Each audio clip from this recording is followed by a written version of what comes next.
आपका स्वागत। और हम परमेश्वर के बताए हुए त्योहारों को जो पुराने नियम में थे उन्हें देख रहे थे। आज आखिरी त्योहार के रूप में मैं जो है सातवां त्योहार जो है तंबुओं का त्योहार या फीस्ट ऑफ टेबरनेकल, जिसका वर्णन जो है लेवी व्यवस्था की पुस्तक उसका 23वां अध्याय पद 33 से पद 36 तक जो है लेवी व्यवस्था की पुस्तक उसका 23वां अध्याय पद 33 से आगे। फिर यहोवा ने मूसा से कहा, इजराइलियों से कहे कि उसी 7वें महीने के 15वें दिन से 7 दिन तक यहोवा के लिए झोपड़ियों का पर्व रहा करे। पहले दिन पवित्र सभा हो, उसमें परिश्रम का कोई काम न करना। 7 दिन यहोवा के लिए हव्य चढ़ाया करना। फिर 8वें दिन तुम्हारी पवित्र सभा हो और यहोवा के लिए हव्य चढ़ाना। वह महासभा का दिन और उसमें परिश्रम का कोई काम न करना। यहोवा के नियत पर्व यही है।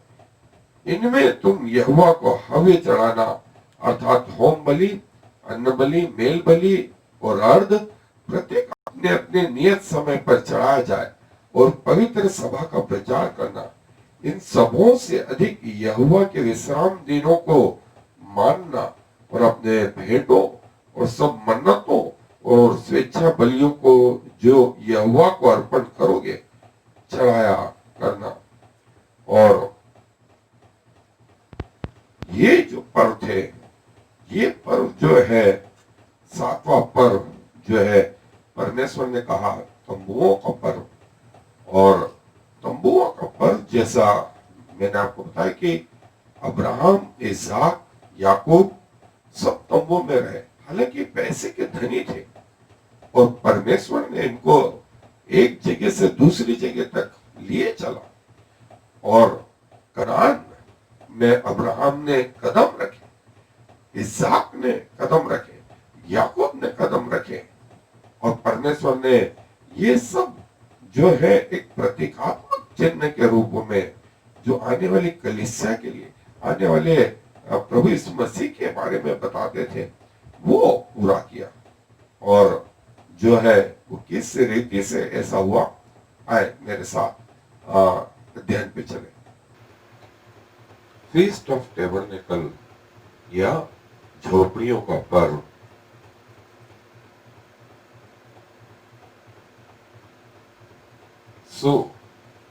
ये 7वां पर्व जो था बड़ा महत्वपूर्ण पर्व था, इसलिए कि ये प्रभु यीशु मसीह के द्वितीय आगमन को बताता है और विश्वासियों के चर्च के जो है परमानेंट जो है रेसिडेंस को बताता है। और जो है पुराने नियम में ये इजराइलियों को कहा गया कि ये पर्व जो है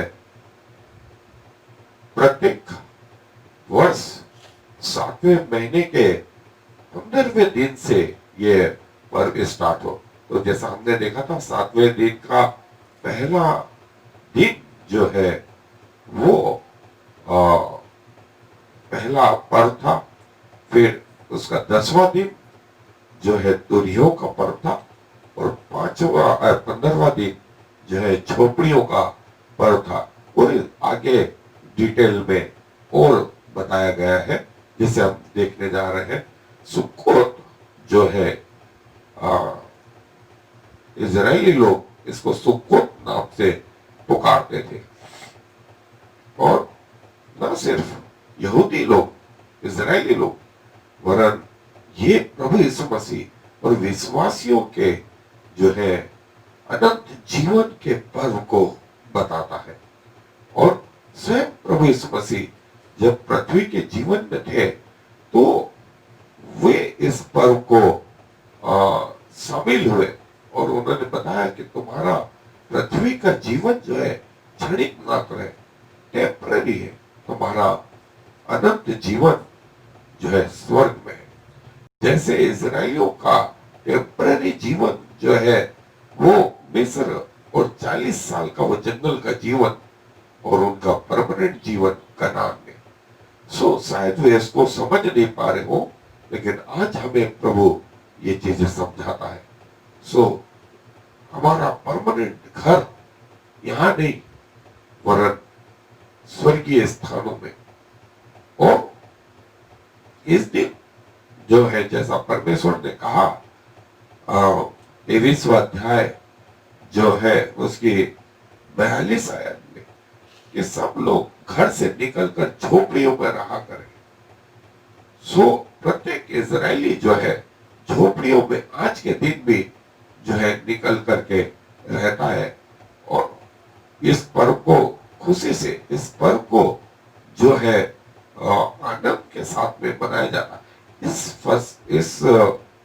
पर्व के समय में कटनी का जो है अंत होता है, और लोग अपने घरों को सजाते हैं, क्योंकि प्रभु ने कहा आनंद करना, और प्रभु ने कहा 4 चीजें लेकर के आना, और अच्छे अच्छे वृक्षों की उपज, खजूर के पत्ते, घने वृक्षों की डालियां, और नालों में की मंजनों को लेकर अपने परमेश्वर यहोवा के सामने 7 दिन तक आनंद करना।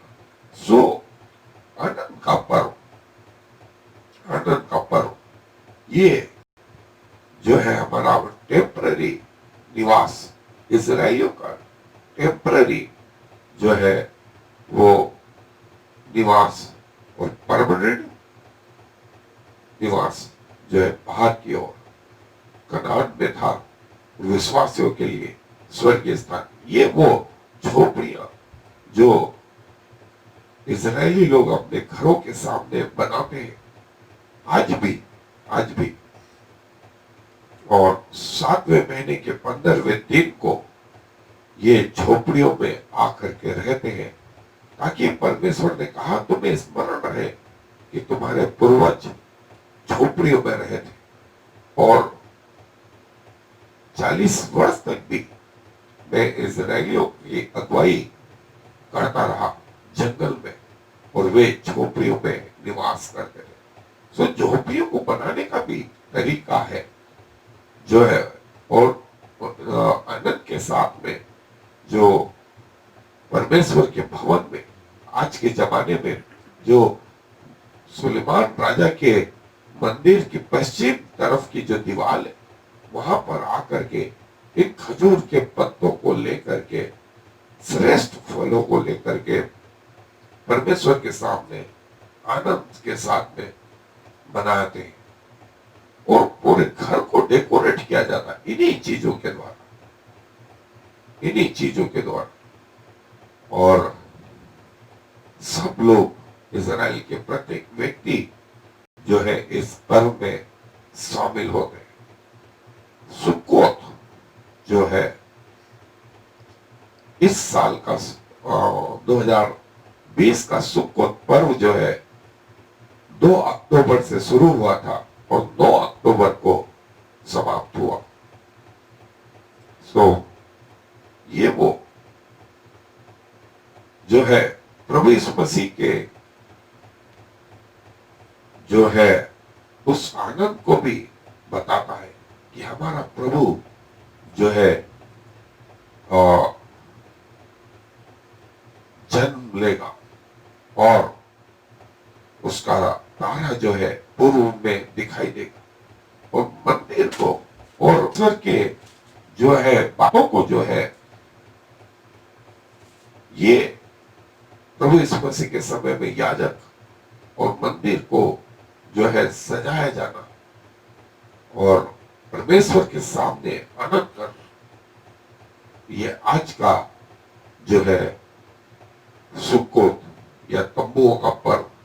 और जैसा बाइबल में लिखा हुआ है, परमेश्वर ने 4 चीजें जो है लेकर के, जैसा परमेश्वर ने कहा ये 4 चीजें जो है परमेश्वर के सामने लेकर के आना। 40वें आयत में 23वां अध्याय लेवी व्यवस्था में लिखा है, तुम अच्छे अच्छे वृक्षों की उपज, खजूर के पत्ते, घने वृक्षों की डालियां और नालों में के मंजनू वृक्ष, ये जो है परमेश्वर के सामने उपस्थित किए जाए।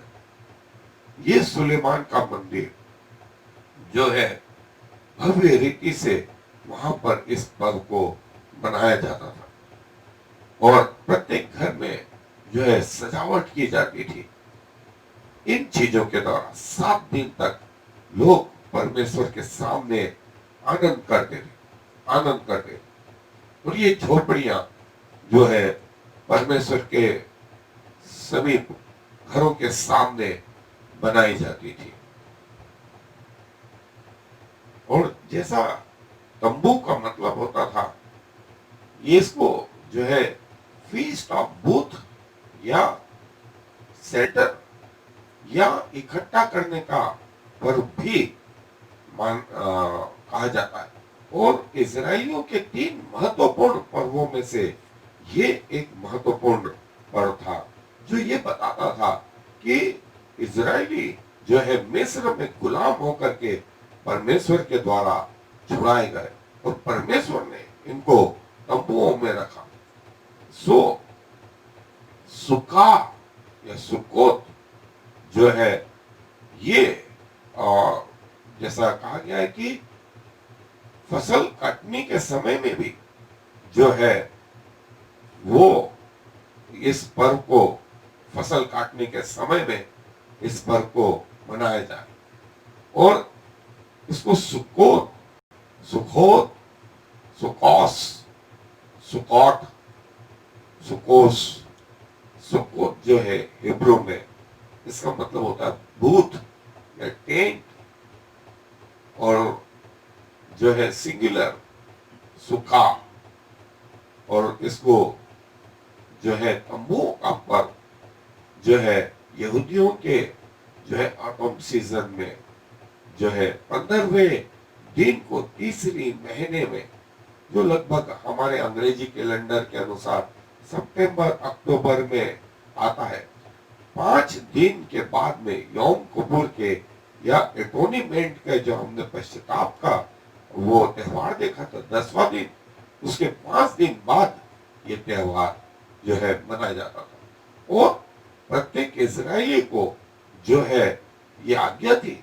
कि परमेश्वर के समीप उपस्थित हुए।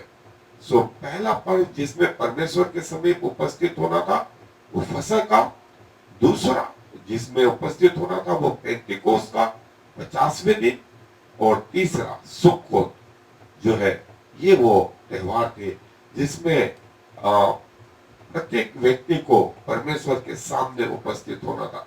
और प्रभु यीशु मसीह भी जो है इस समय में लूका रचित सुसमाचार में वर्णन आया कि प्रभु यीशु मसीह भी पर्व के समय में जो है यरूशलेम पहुंचे।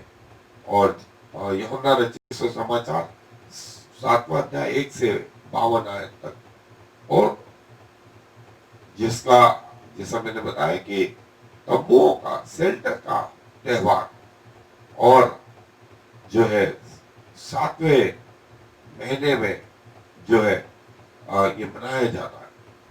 और इस दिन जो है खास करके प्रार्थना, प्रेयर, प्रीचिंग और प्रेजिंग 3 चीज होती थी। और ये भी एक प्रथा थी कि अपने घरों में जो है गेस्ट को आमंत्रित करना और उनके साथ इस आनंद को मनाना। और जैसा मैंने बताया कि 7वें महीने में 3 त्योहार थे। पहले दिन था, 10वें दिन था और 15वें दिन था। और ये जो है 7वां त्योहार या सबसे अंतिम त्योहार था जो प्रभु यीशु मसीह के द्वितीय आगमन को बताता है। और ये कि विश्वासियों को जो परमानेंट स्थान है वो पृथ्वी नहीं, वो अनंत जीवन स्वर्ग है। और ये बताता है कि हमारे लिए एक परमानेंट स्थान बाकी है। पृथ्वी पर हमारा जीवन अस्थायी या टेम्पररी है। सो जो है इसमें जो है चार, जैसा मैंने बताया कि प्रभु के वचन के अनुसार 40वें आयत में चार चीजें जो है,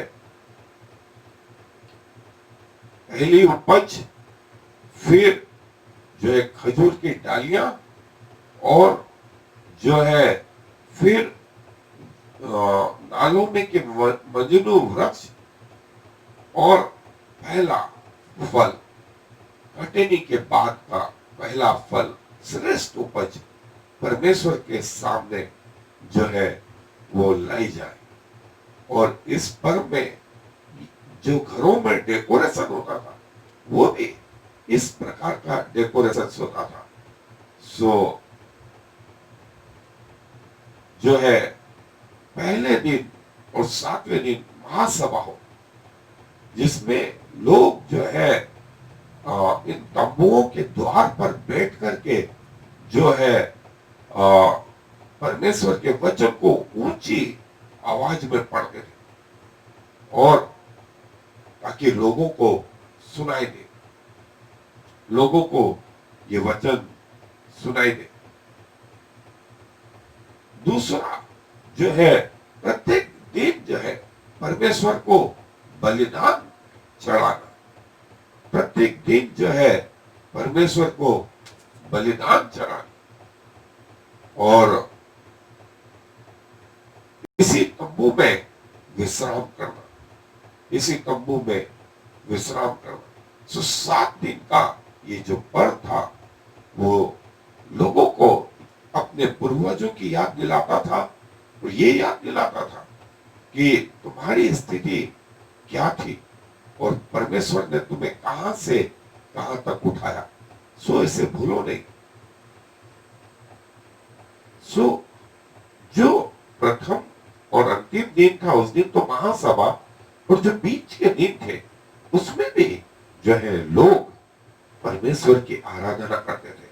और इजराइल में आज भी सारे बिजनेस जो है, व्यापार जो है, इस दौरान बंद होते हैं। और जो है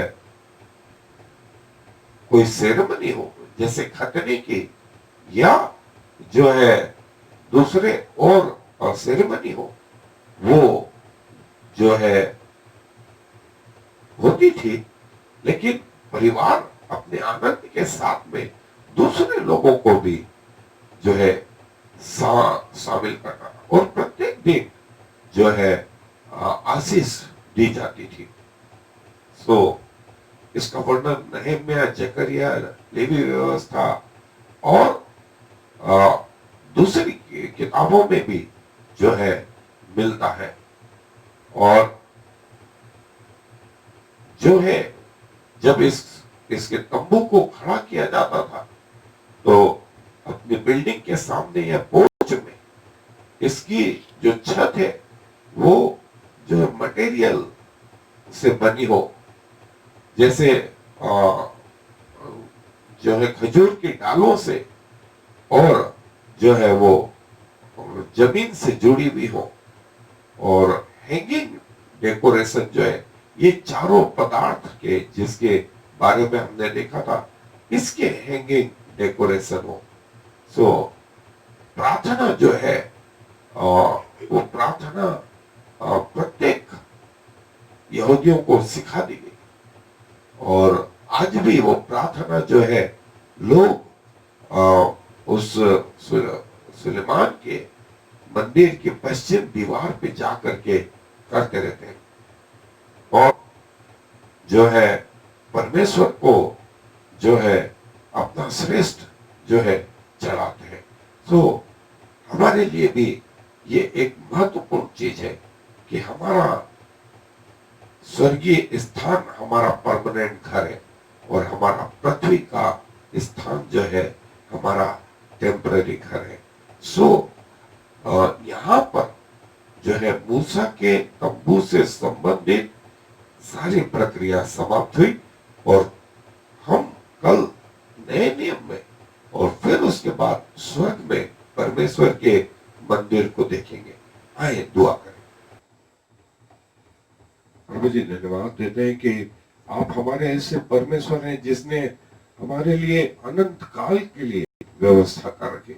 और आपने अपने वचन में कहा कि मैं पिता के पास जाता हूं कि तुम्हारे लिए जगह तैयार करूं, कि जहां मैं रहूं वहां तुम भी रहो। प्रभु जी क्या सोच करके आपने हमसे प्रेम किया। हम में कुछ योग्यताएं नहीं थी, उसके बावजूद आप हमें अपना बेटा बेटा ही बनाने को तैयार है।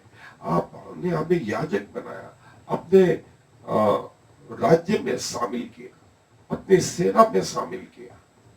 और प्रभु जीते जी आप कहते हैं कि न मैं तुम्हें छोड़ूंगा न मैं तुम्हें त्यागूंगा। मैंने तुम्हारे चित्रों को अपनी हथेलियों पर खोद के बना लिया है, तुम्हें अंगूठियों के मानिंद पहन लिया है। तुम्हारी सुरक्षा ऐसे करी जैसे मानो जिसने तुम्हें छू लिया उसने मेरी आंख की पुतली को छू लिया। तुम्हारे सिर के बाल भी गिने हुए हैं। और प्रभु आप कहते हैं कि मृत्यु के बाद भी आप हमें अनंत काल के लिए अपने सामने रखेंगे। प्रभु हम क्या कहें, सारा जीवन प्रभु आपको समर्पित है। जब तक इस पृथ्वी पे रहे आपके कहलाते रहे, आपकी आराधना करना हमारा सौभाग्य है। प्रभु हमारी आराधना को ग्रहण करें, हमारे जीवन को ग्रहण करें। और जितनों ने ये स्वाद अभी तक नहीं चखा है प्रभु उनके जीवन में कृपा करें कि वे भी आपको जानने पाए। सारा आदर आपको देते हुए इस व्यक्ति को प्रभु यीशु मसीह के नाम से मांग लेते हैं, आमीन। तो फिर हमें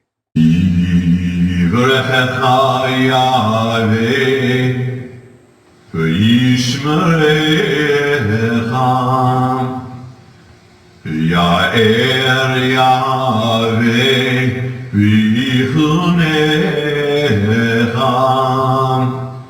Yisa Yahweh panav lecha v'yasem lecha Shalom.